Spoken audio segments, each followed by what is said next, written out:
It was the first time that a grave had opened in my road of life, and the gap it made in the smooth ground was wonderful. The figure of my sister in her chair by the kitchen fire haunted me night and day. That the place could possibly be without her was something my mind seemed unable to compass, and whereas she had seldom or never been in my thoughts of late, I had now the strangest idea that she was coming towards me in the street, or that she would presently knock at the door. In my rooms, too, with which she had never been at all associated, there was at once the blackness of death and a perpetual suggestion of the sound of her voice, or the turn of her face or figure, as if she were still alive and had been often there.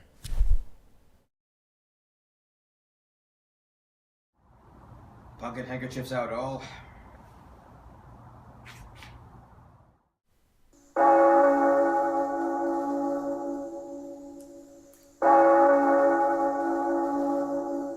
Dear Joe, how are you?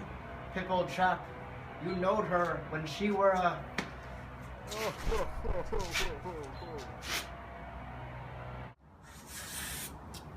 You know, Pip, your sister would be very proud of you. If only she could see you now. When we got back, he had the hardihood to tell me that he wished my sister could have known I had done her so much honor, and to hint that she would have considered it reasonably purchased at the price of her death. After that, he drank all the rest of the sherry, and Mr. Hubble drank the port, and the two talked, as if they were of quite another race from the deceased, and were notoriously immortal. Mr. Hubble, I remember giving this bottle of sherry wine to Mrs. Joe last year for Christmas, I believe. It's delicious. And this port wine, Mr. Pumblechook, is absolutely excellent.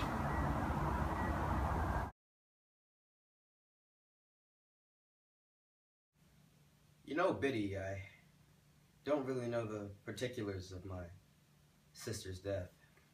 Well, Mr. Pip, I do remember the day.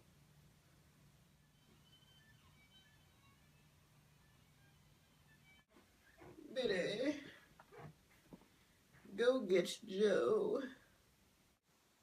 I'm here. She had been in one of her bad states. Joe. Pardon. Pip. Yeah.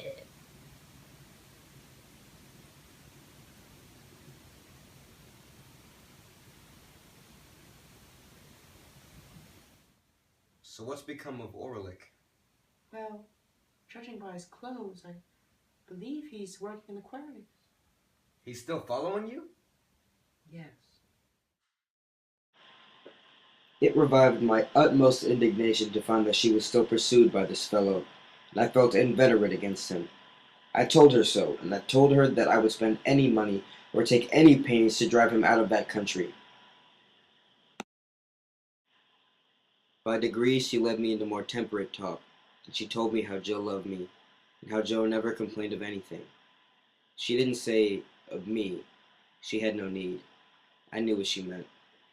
But ever did his duty in his way of life, with a strong hand, a quiet tongue, and a gentle heart. Well, you know, Biddy, I will come down to visit Joe often. What? Are you sure that you will come see Joe often? Of course I'll come visit Joe often. And unseen at one of the wooden windows of the forge. There I stood for minutes, looking at Joe, already at work with a glow of health and strength upon his face, that made it show as if the bright sun of the life in store for him were shining on it.